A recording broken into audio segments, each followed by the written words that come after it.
slowly try to find ways. For those who want to be repatriated, we will find ways to get you out safely. And that is the key thing here. Pinakauna nating tinitingnan ay dapat ligtas sila, hindi sila magka-problema, hindi sila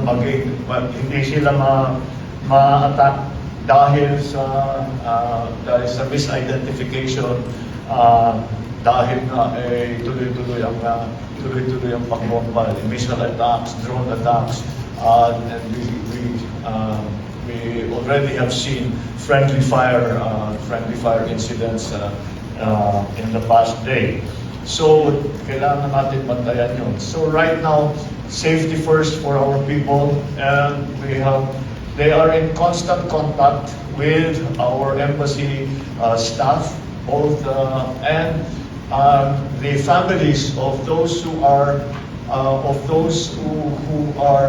working and living in the Gulf countries. Meron silang hotline with the Department of Migrant Workers and also with the DFA para maitanong naman nila kung anong kalagayan ng kanilang mga kamag-anak.